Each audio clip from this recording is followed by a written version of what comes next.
नमो तस्स भगवतो अरहतो सम्मा सम्बुद्धस्स नमो तस्स भगवतो अरहतो सम्मा सम्बुद्धस्स नमो तस्स भगवतो अरहतो सम्मा सम्बुद्धस्स. So today we will be studying the part 2 of the book 8, which is about the Buddha's humanity. And here the part 2 is subdivided into 5 divisions. And the first is his compassion, the Mahakarunika. Second, healing of the stricken. The third division is his concern for the sick. And 4, his tolerance of the intolerant. And 5, his sense of equality and equal treatment. So this is how the part 2 of the book 8 of the Buddha and his Dhamma is subdivided.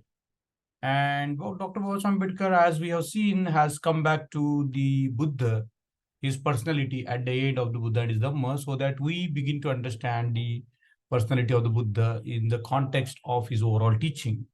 So let's begin with his compassion, the Mahakarunika. And the Buddha is often called Mahakarunika, means the person who is having the great compassion, the boundless compassion, the limitless compassion. And the Buddha has, is a symbol of compassion. The Buddha is the symbol of what can be termed as the highest, uh, you know, uh, highest sort of state of being, where the Buddha is has devoted himself to the service of others, and therefore the Buddha's compassion is one of his greatest of the qualities that we can see. And here in this particular subpart, his compassion, the Mahakarunika, Baba Ambedkar has given us a kind of a window into the compassion of the Buddha. So what I'm going to do today is finish the 2 subsections of this part 2. And let's begin with his compassion, the Mahakarunika. So I'm going to read it through, and then I'm going to gloss over some of the important things that appear while I read. So this is when once the Blessed Lord was staying in Shravasti. The scene of the sutra is Shravasti.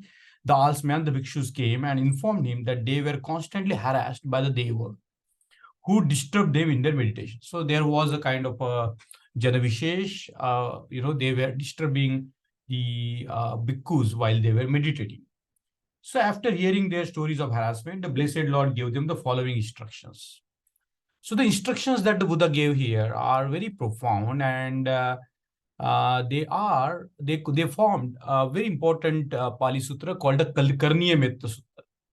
And the Karniya Metta Sutta is very famous in all the countries where the Pali tradition is practiced. So whenever, for example, the monks in Burma, when they try to agitate against some operations, they begin by chanting the Karniya Metta Sutta. So Karniya Metta Sutta has this very much, we can say, the popularity among the Buddhists. And Baba Ambedkar has included the Karniya Metta Sutta in its entirety here. It is worth, reciting. It's worth, talking about. It's worth going word by word all the time, because it has got such a profound sort of the meaning and profound sort of an impact. And as by the way of practice, we can cultivate the metta all the time. And that's why this inclusion of this Karniya Metta Sutta is very special at this juncture of time to exemplify what the Buddha embodies in terms of his Mahakarunika or Mahakaruna, the great compassion. So let's begin reading the Karniya Metta Sutta in English, as Baba Ambedkar has given in this part of the Buddha and his Dhamma. He who is skilled in his goodness, who wishes to attain that calm state, should act thus. So one who is skilled in the goodness and who wishes to attain the calm state of mind, Santapadam, means the calm state of mind, peaceful state of mind. What should they do? Should act thus. He should be able. So they should be very competent, they should be very able, upright, near perfectly upright, of noble speech, gentle and humble. So in the verse number 1 itself, the qualities of a person who has to cultivate the skills in goodness, or who wants to have, wants to attain the calm mind, must have these qualities. He should be able, upright, near perfectly upright, of noble speech, gentle and humble. So these are the qualities that is looked into in the person who is trying to cultivate the peaceful state of mind. Contented. So, the person who wants to attain the peace or santipada has to be content. And contentment as a quality we have seen in the previous classes has been praised by the Buddha, Santoshang Paramadhana. He has equated the quality of contentment with the highest wealth. Easily supportable. Their life should not be very complicated. They should be easily supportable with few duties, and they should lessen their duties. Of light livelihood, their livelihood should not take toll of their lives. Their livelihood should be light, controlled in senses. They should be able to control their senses. Discreet, not impudent, not greedily attached to families. So, these are all the qualities of the people which are enumerated here in the Karniya Metta Sutta, which goes into a quite depth of, cultivating the Metta. And Karniya means how should be done. It's about doing. It's not about thinking. It's about doing it. It's about action.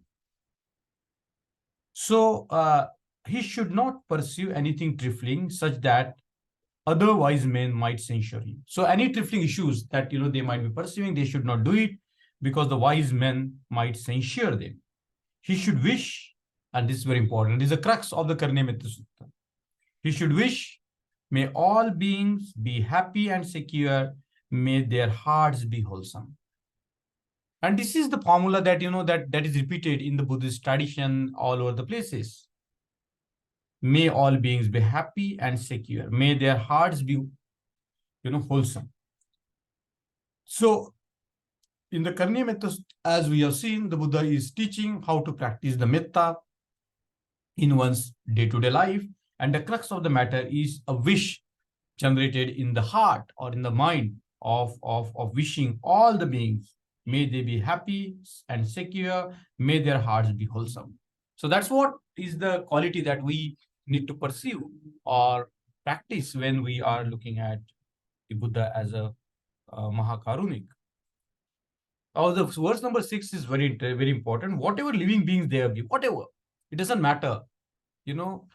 Whatever living beings be there, they be feeble or strong, whether they are feeble or strong, tall, stout, medium, short, small, or large, without exception. And this is a very interesting word here. It looks like two words, but they are very important, without exceptions.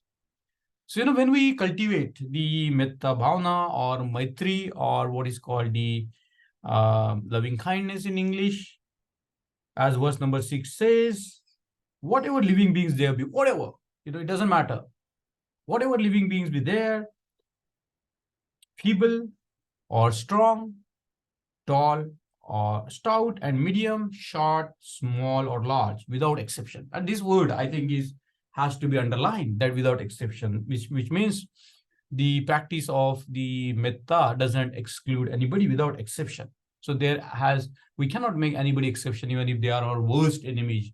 We cannot make an exception.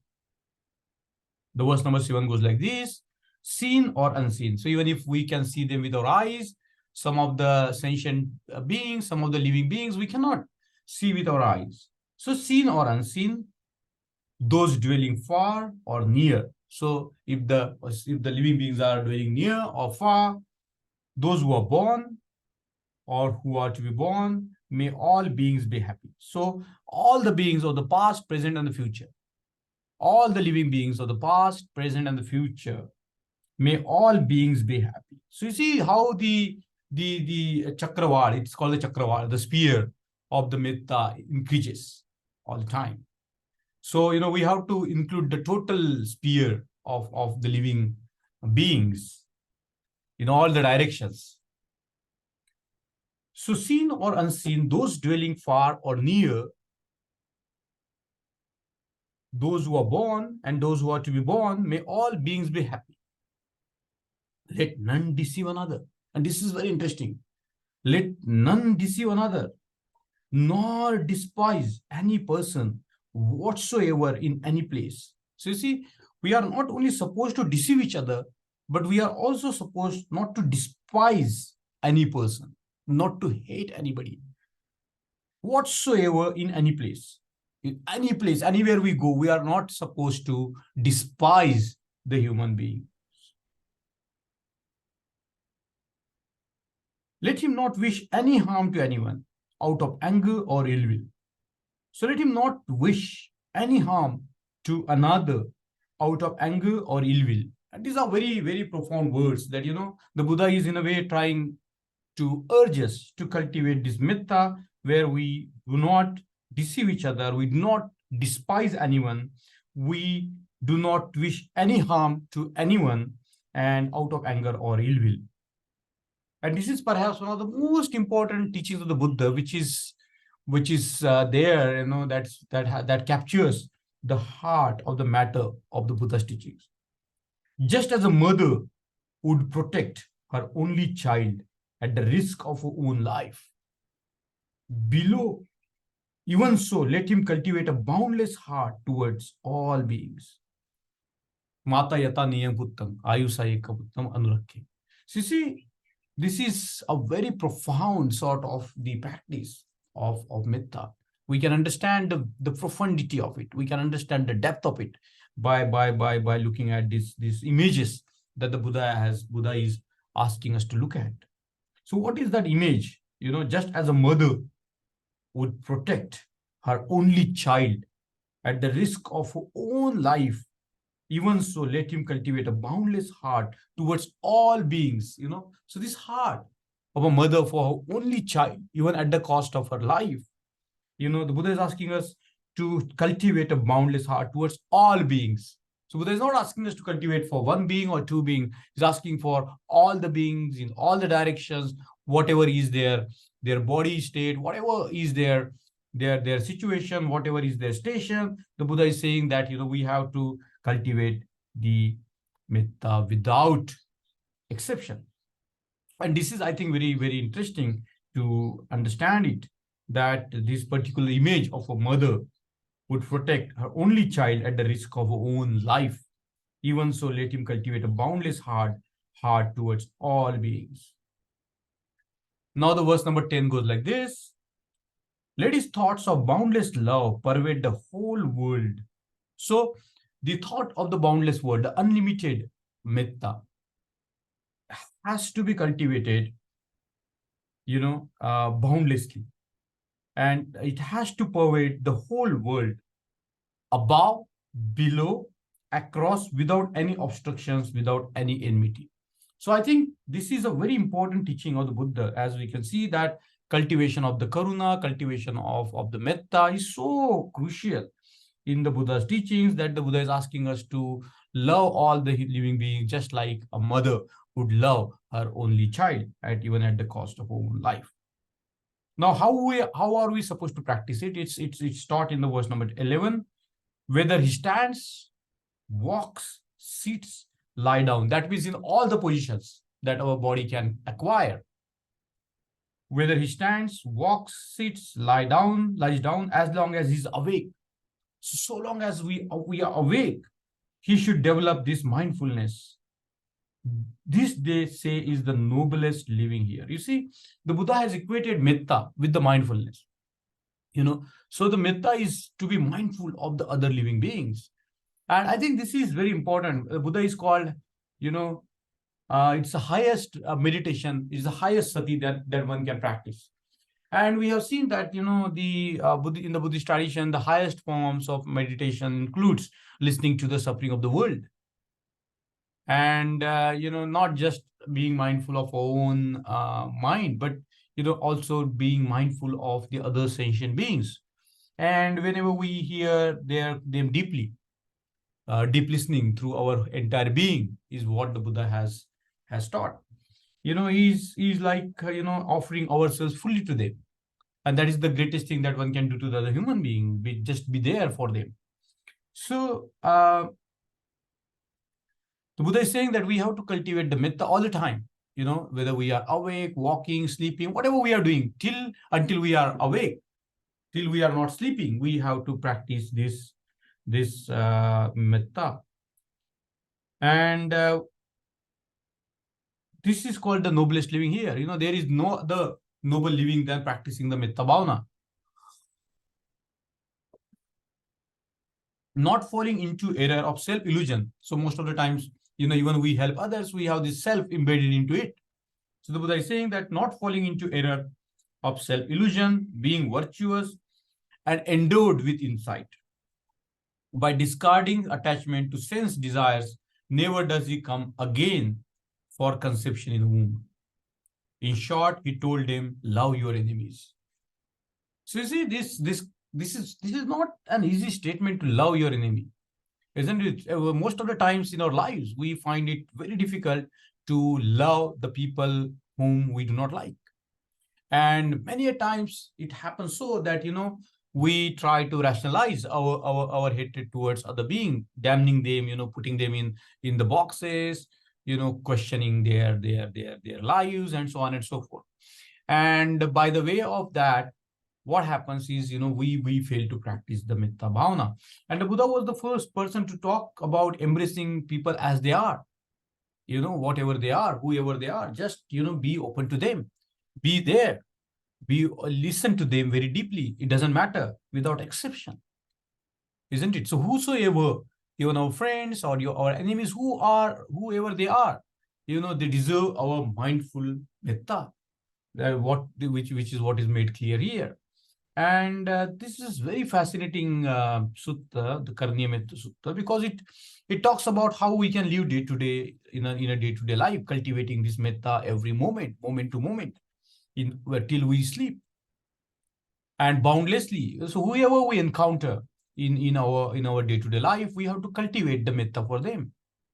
And this is very beautifully taught in one of the sermons as to how to when the bhikshus went out for their alms rounds, they were taught by the Buddha to, whenever they walk in the village, they cultivate the metta for the villagers, for every house, isn't it? So during the course of our day, we can take our time to cultivate the metta for all the living beings, including the people who are near us, including the people who are farther from us, including the people who are weak, including the people who are strong.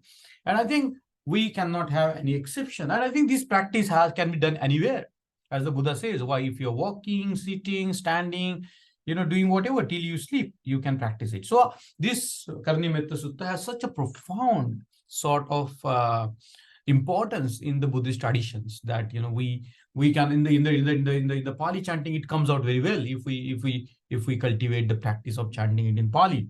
Of course, understanding the meaning of each word, which has been enumerated here in English by Babasaheb Ambedkar. So what I'm going to do is I'm going to read it again slowly so that you begin to find the whole entire vision of the Buddha in terms of his Mahakarunika, Karuna, in terms of his Mahakaruna. So let me begin reading it again. The first subpart, his compassion, the Mahakarunik, the Buddha was called Mahakarunik. When once the Blessed Lord was staying in Shravasti, the almsmen came and informed him that they were constantly harassed by the Deva, who disturbed them in their meditations. After hearing their stories of harassment, the Blessed Lord gave them the following instructions. Now listen carefully. He who is skilled in his goodness, who wishes to attain that calm state, should act thus. He should be able, upright, near perfectly upright, of noble speech, gentle and humble, contented, easily supportable, with few duties of light livelihood, controlled in senses, discreet, not impudent, not greedily attached to families, He should not pursue anything trifling such that other wise men might censure him. He should wish, may all beings be happy and secure. May their hearts be wholesome. Whatever living beings there be, feeble or strong, tall, stout, and medium, short, small, or large, without exception. This word is very important. Without exceptions, we cannot exclude anybody. Seen or unseen, those dwelling far or near, those who are born or those who are to be born, may all beings be happy. Let none deceive another, nor despise any person whatsoever in any place. Let him not wish any harm to another out of anger or ill will. Just as a mother would protect her only child at the risk of her own life, even so let him cultivate a boundless heart towards all beings. Let his thoughts of boundless love pervade the whole world, above, below, and across, without any obstruction, without any enmity. Whether he stands, walks, sits, lies down, as long as he is awake, he should develop this mindfulness. This, they say, is the noblest living here. Not falling into error of self-delusion, being virtuous and endowed with insight, by discarding attachment to sense desires, never does he come again for conception in the womb. In short, he told him, love your enemy. Love your enemies.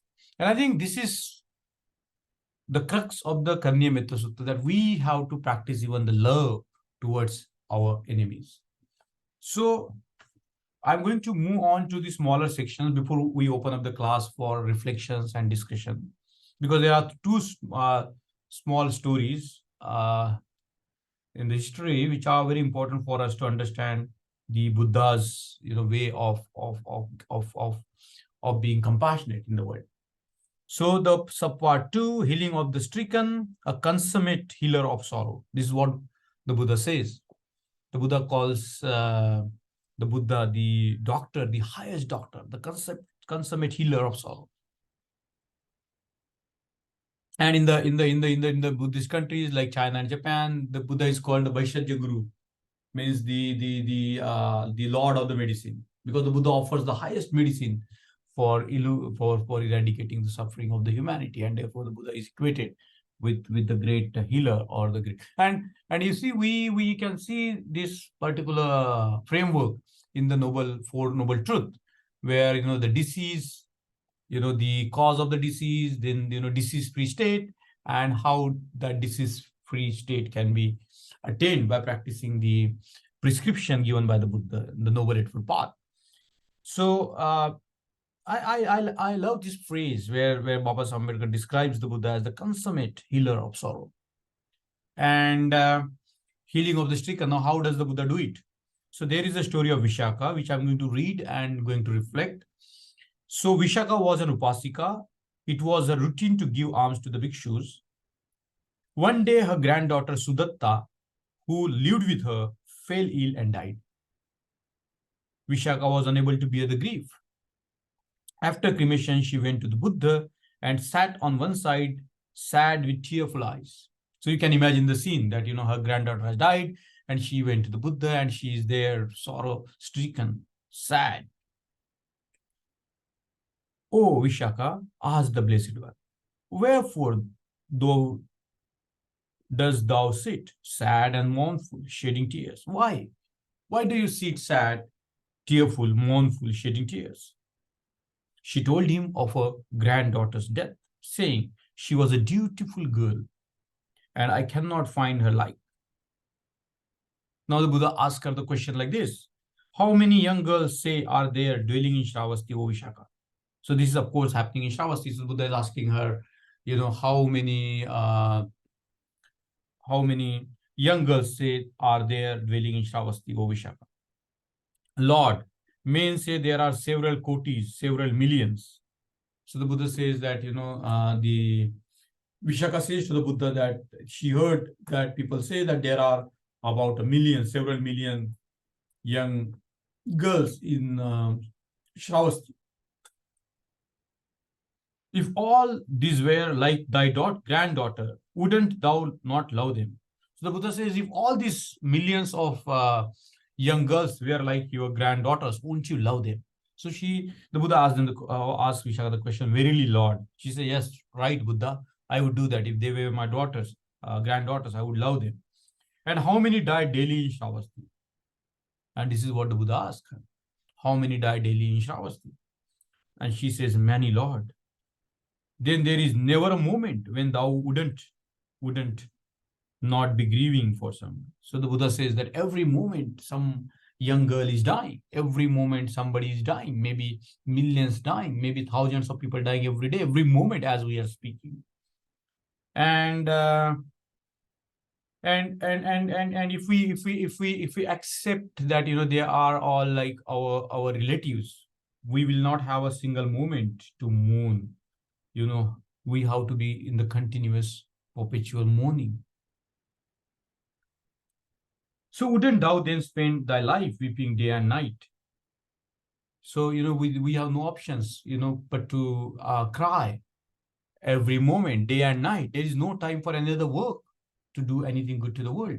So the Buddha is counseling the Vishaka like this. And the Vishaka says, I understand, Lord, it's well said. Grieve then no more. That's what the Buddha says. Grieve then no more. Isn't it? Because we have love, we have attachment, and we can suffer, but we cannot grieve continuously all the time. Sometimes we have to let go and accept the way it is. So the second story is very famous in the Buddhist history. Comforting Kissa Gautami. Kissa Gautami was married to the son of a merchant of Shravasti. Soon after marriage, a son was born to her. Unfortunately, her child died of a snake bite before it could walk. So, an infant was bitten by the snake, and the infant died. She could not believe that her child was really dead, as she had not seen death before. Because she has not seen the death before, she couldn't believe her eyes that her child was dead. The little spot red from the bite of a snake did not look as if it could be the cause of the child death. You see, the cause of the death can be anything. The small piercing of the teeth of the snake, red bite, red mark, the small puncture, did not look as if it could be cause of the child death. She therefore took her dead child, and wandered about from house to house in such a wild state of mind that people believed that she had gone out of her senses.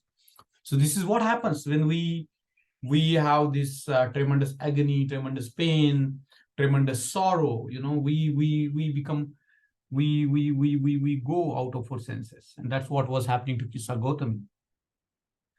At last, one old man advised her to go and seek out Gautama, who happened at a time to be in Shravasti. So she came to the Blessed One and asked him for some medicine for her dead child. The Blessed One listened to her story and to her lamentations. She was lamenting, and the Blessed One listened to her story and her lamentations. Then the Blessed One told her, go, enter the town, and at any house where there has been no death, then bring a little mustard seed, and with that I will revive your child. So Buddha was a very compassionate healer. And as Baba Ambedkar says, that he was a compassionate healer, consummate healer of sorrow. Nobody above him in healing the world. Nobody above him to bring out the people out of suffering. And we have seen, I think the inclusion of the stories here is very significant, because we have seen in terms of the teachings of the Buddha as to how we should cultivate the loving kindness, how we should end the suffering, how we should help the others. But by the way of the Buddha's own examples, the real stories that took place, the real incidences that took place in the lives of the very Buddha, shows that how he was removing the sorrow and the suffering of the people who came to him, and how he comforted them with his wisdom and compassion. So in this story, which is very famous in the Buddhist tradition, the story of Kissa Gautami, where the Buddha Buddha talks about, very, very important sort of teachings, in a sense of, how to, uh, you know, uh, heal the world. And what Buddha is teaching here is that, he's asking her to go enter the town, and at any house where there has been no death, then bring a little mustard seed, and with that I will revive your child. So Buddha says to her that you go to the town, and from a house where there has been no death, just get some handful of the little mustard seed, or just bring a little mustard seed, a small mustard seed. You bring, and with that I will revive your child.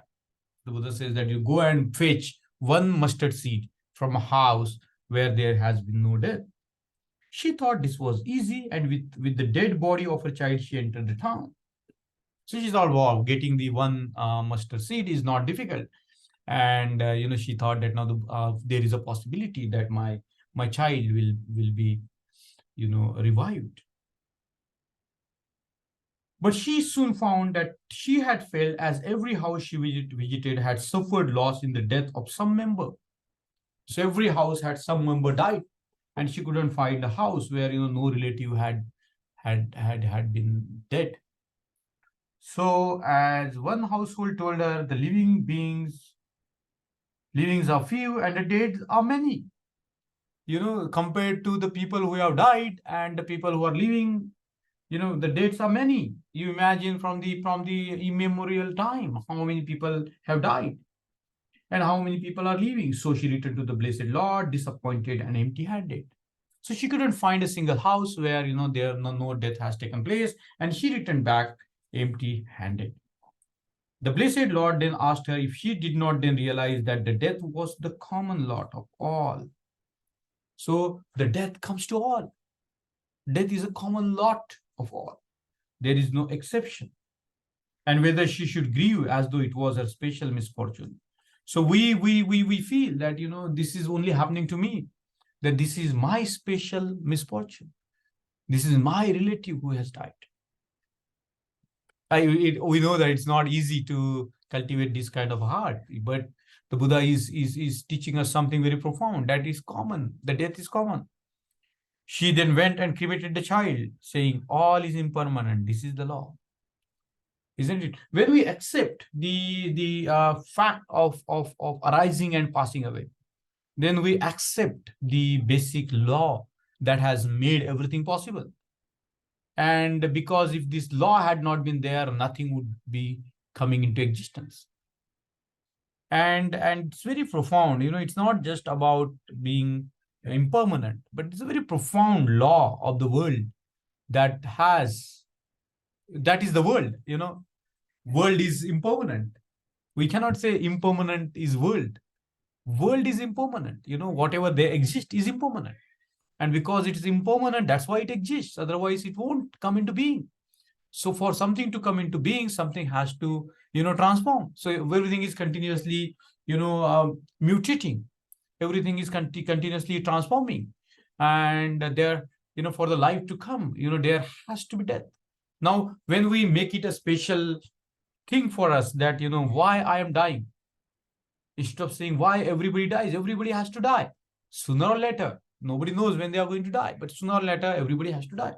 So this is how the Buddha taught to Kissa Gautami. So what I would do, I will stop here for today, and I will open up the class for any reflections, anything that anyone would like to share.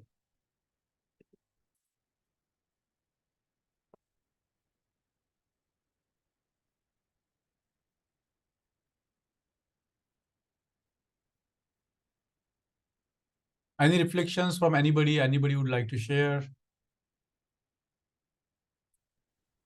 Hello, Rahul here. Oh, yes. Yeah, just wanted to point out one thing that in the Pali, uh, the word loving kindness or compassion, the word here referred is as the manasam bhav. So just wanted to refer that means with the Marathi thing. Manasa bhav, we can say the manuski bhav. So how the Marathi and the Pali are related. So still we refer this as manuski or like this. Yes. So wherever we are referring the compassion and the loving kindness, so we can two times this word came into the Karniya Metta Sutta, so that is Manas and Bhava. Yes. Yes. And Yes. another thing regarding the compassion means, see, the Karniya Metta Sutta was also accessible to the Ashoka, and we can see Ashoka was practically following this. Means in one of his Shilalekh, that's in inscription, means when we learn this compassion, and we can see that the compassion should be reflected on all the beings, the animals, and here we can say the small, the bigger one, seen, unseen, for all animals, the compassion to spread off. So in one of his Shilalekh, he has mentioned that from now on there will be, means, he has reduced the killing of animals and birds in his palace, and he has written over there that now there will be only one animal and two birds will be killed in his palace, and Yes. after some time that will also is going to stop. Yes. Yes. Yes. Yes. So, how he was the strict follower of Buddhism. Yes. A good, very good point, Rahul. Very good point.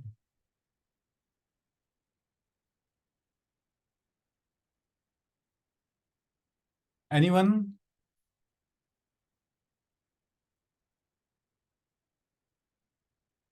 This Pali of Karniya Metta Sutta, as brought by Brother Rahul, is also very important. You know, if you can read it, chant it, it's very easily available. You can listen to the recordings, and it's just got a very special power. People say that it has got a power if you cultivate this kind of a mental state of boundless love for all that is living there, and not only the living of today, but the living of the past, present, and future. So, in other words, you know, the life is respected at its highest level, isn't it? The sentience is respected at its highest level, and I think that's very important point in Buddhism, that you know it transcends the space and time.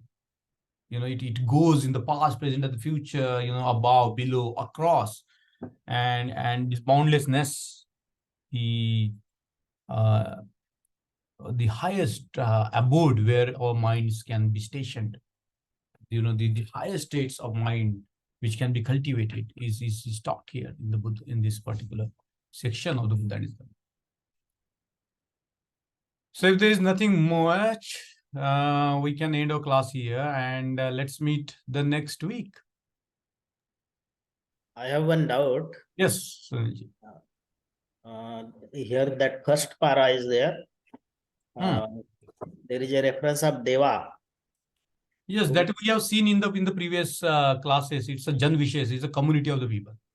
Achha, it is not something like who are So endowed with some special qualities. No. People who are Jan Vishesh, you know, special kind of people in the sense of they are human communities. Okay. Now today we have the business people, other kinds of community like that. There's nothing to do with any god or what. They were also disturbing the bhikkhus. Yeah, people, you know, the societies, people can disturb each other all the time. One Bhante is there. You might have heard Rahul Bodhi. A few days before he has delivered one lecture. He is exploring some very good qualities of Devas. And he said they were living very long life, and they were extremely good people. And long means not 100 or 110, but thousands of years, like that he said. So I asked him question on which planet they are, because that day and year that defines from the planet. From planet to planet, the definition of day and year changes. So maybe on some planet it is very fast moving, and it is habitable to human beings or some animals. So there they might have produced or what, but he didn't answer. I think these are the questions which are not important for our practice. So I would let go all these questions. Okay. Okay, we will just concentrate on what is there in the Buddhism in terms of the practice, in terms of how we can make the best of our lives. Okay, good. Okay, good. Jai Bhim, sir. Yes, Rahul bhai. Actually, regarding today's very nice talk about metta, and I want to convey the message here that metta is just not only we are listening music and we can feel that metta. Actually, we have to consider daily 10 to 15 minutes, and that makes our lives really change. That I am actually experiencing this. If you daily 10 minutes or 15 minutes, no, evening and morning, 10 minutes, if you, I am fearless, I'm harmless, means you have to chanting the metta, and that miracle will come if you daily goes. The only listening music like yes, Vipassana tradition, Sabka Mangal Hoye Re, that was not getting profit. But if you daily chanting what is Karniya Metta, that really affects in our life, and you will be treating all are equal and all are happy, and you also feel very happy. That is the just in that metta. I really thank you to you that you explained very beautifully. Thank you. Thank you. It's not about me, it's in the Buddha and its Dhamma, and I find as I told you in the classes all the time, that I find the way the Buddha and its Dhamma is structured. Now after these long discussions on a lot of practices that Baba Ambedkar talked about a lot of content of Buddhism, he comes back to the Buddha in the human form, and he was a human being, and but unlike us. And he is now, the Buddha is now he is a concrete example to us. The Shakyamuni Buddha is the concrete example to us. So you read the Karniya Metta Sutta, and the Buddha is talking about cultivating the metta, and but how do we apply it? And here comes the two important stories of the actual incidences that has taken place in the actual world that we inhabit, and where the Buddha is involved with removing the sorrow of Vishaka and Kisa Gautami. How profound is the action of the Buddha? How profound is the metta of the Buddha? How healing is the being of the Buddha? Isn't it? And this is what strikes me of the Buddha and his Dhamma, that it has this quality of grounding us in the here and now, instead of bringing us out of the realities that are surrounding us. And I think that's what makes this reading special. As I said you in the previous classes also, that this reading is not that it's teaching something. It's about reflecting together. So this is how I reflect, and I'm sure that there are many people who can find many ways to reflect on the Buddha and his Dhamma. But this process of reading the Buddha and his Dhamma together, the process of understanding the teaching of the Buddha together, is a very important practice. I would say that even it's a spiritual practice, isn't it? Dhamma Sakacha, or listening to discussing the Dhamma regularly is a great practice that all of us need to do. Even not today, but every time we meet in a groups or in this thing, in a circumstances which allows us to discuss the Dhamma, we should do it, and that's how it helps us. So the points that you have been talking about bringing, imagine that it is said that one moment of the boundless metta can dispel billions of negative thoughts. Because if we examine closely, all our negative thoughts are about the other human beings, most of them at least. Raga, dosha, and moha, if we look them carefully, we feel hatred towards the human beings or beings. We feel love, attachment towards the beings, isn't it? And we have this moha, this deluded way of looking at other human beings in terms of they and I. But what is important, what Baba Ambedkar taught, in my view, is we, isn't it? Just how we together can make this world a better world. And I think this is the central message of the Buddha, to create a community of the people, which who will be in awe of each other, who will not despise each other, and will not deceive each other, but move forward in a harmonious way, in a profound sense of community, and bring about the changes which are not possible for a single person to do. isn't it? So I think, Rahul, if you ask me about these classes, they are very important and very, very special as personally for me, because, they bring out a lot of things that we generally don't like Rahul. We all bring so many things to the class, and that's fascinating. I think this journey should never end. Correct, sure. It is very reflecting to each and every one. Isn't it? So, this journey is unending. It's not that, after the completion of the book, we are going to stop reading the Buddhism. We are going to go back to it again and again and again and again. So, anything, Shank? Yeah, if I may add one more point. Yeah, Rahul bhai. Just with listening to the mass, I recalled one more thing regarding the compassion. So there is a manifestation of compassion in the form of human beings. So that is called as Avalokiteshwar. So means where is the infinite compassion? You can say the infinite compassion is expressed in the form of Avalokiteshwar. So the Avalokiteshwar is having 1,000 hands and 11 heads. So why that is? Because he can see the lot of sorrow is there around him, and how he can help these people, because he is having 2 hands and 1 head only. So that infinite compassion is replaced, that he has then 1,000 hands and heads, and that head got burst and this hands reaches to them to help them. So that is the concept behind the Avalokiteshwar. So what is the significance of that thing is that, what is the Avalokiteshwar? So it is nothing but a combination of Dhamma and Sangha. So as the Sangha is can spread all over the world, the Sangha is having that 1,000 words. So the Avalokiteshwar is nothing but a combination of Dhamma and Sangha. So that's what I wanted to point out.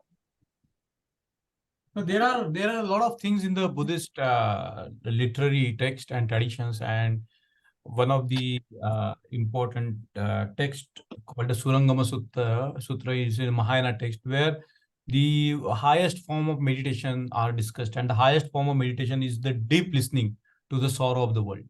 So Avalokiteshvara listened to the sorrow of the world. So if we are committed to listening to the sorrow of the world, the dukkha, then we know what to do. But most of the times we do not listen. So the practice is to cultivate the awareness of other people's suffering. And that's the highest form of meditation. Isn't it? There are other, we know the jhana state and this state and that state. So many meditation methods are there. But the highest is to be able to listen to the suffering of others. And if we can do it, if we can listen to the suffering of others, we know what to do. But that's very difficult. Till we have and actually, yes. Yeah. Right. And I think there are stages of learning this one. It's from easy to hard to the expert level. We need to learn more and more things, and there are some terms which are not easy to understand, like the term deva we just discussed before. Yeah. So it is not easy to understand what exactly Buddha wanted to say. So there is means a reference to the Tripitaka and the Buddhist literature, that 31 realms of existence. So in that realms of existence, one realm is Deva. And I think that the guru or the teacher should be very expert to teach us, otherwise there will be the confusion. So it means we have answer, we have the scientific answer for each and everything, but day by day, while being matured, I think we can learn this thing more clearly. Good. At least for me, yeah. Very good. Very good. Shashank, you wanted to do something? Yes, sir. Jai Bhim, sir. It's a beautiful line. I like 574 page, love your enemies. So when it comes to practice, this Metta Bhavana, this Karaniya Metta Sutta,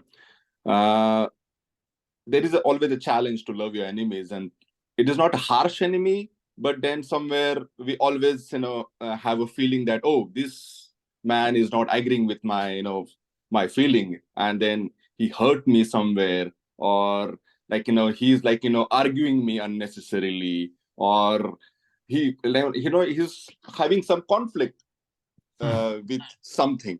So that feeling, created something, some heavy feeling in your heart, heavy feeling in your mind. That's whenever that come, that person comes in front of you, we always feel that, oh, that person is not that good. So we always avoid that person. We always like neglect that person and never like, cultivate a love towards that person. So I think the Metta Bhavana here definitely teaches us to love that enemies. But before love, I feel that we need to forgive that person. I think that's very important. Somewhere we not cultivate that feeling that we need to forgive that person, because he is also a human being and I'm also a human being. I also get sometimes fail and he also sometimes get misunderstood. But then we need to forgive and then shower him with lots of love and lots of metta every day, and then it becomes very easy to convert that sort of an enemy into a friend, because whenever that person comes in front of you, it becomes like so no heavy feelings, no heavy any hurt feelings comes in our mind. We always like feel that he's my friend now, he's no longer enemy. And then that practical, I can say, application has to be there. But before that practical application, that cultivation of forgiveness needs to be there. We need to forgive that person, because sometimes people are like that, they don't forgive so easily.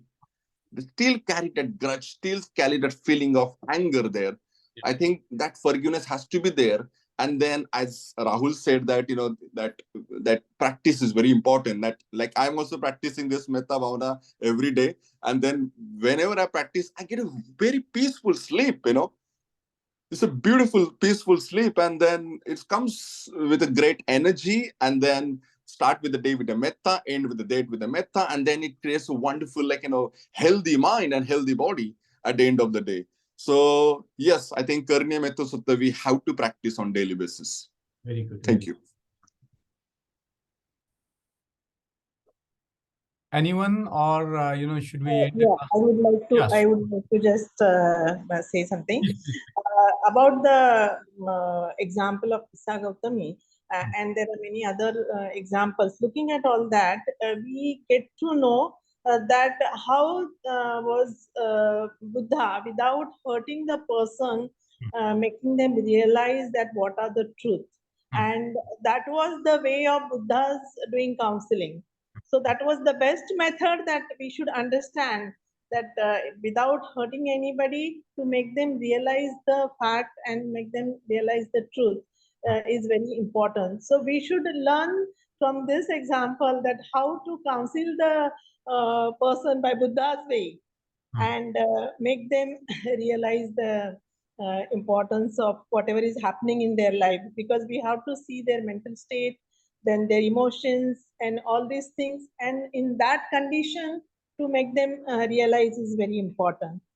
So I think that whenever even we people, whenever there are people having problems, and when we want to solve their problems, so instead of directly telling them that this is the thing, they know that the child is dead. So if you say that it is dead and it is not going to revive back, so that will hurt their mind. So that is the way you should make people realize the importance of truth and do the counseling. And that is very important, that every one of us should learn about it.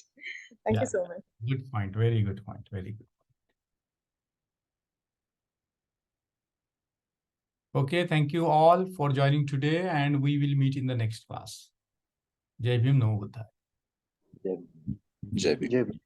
Jai Bhim.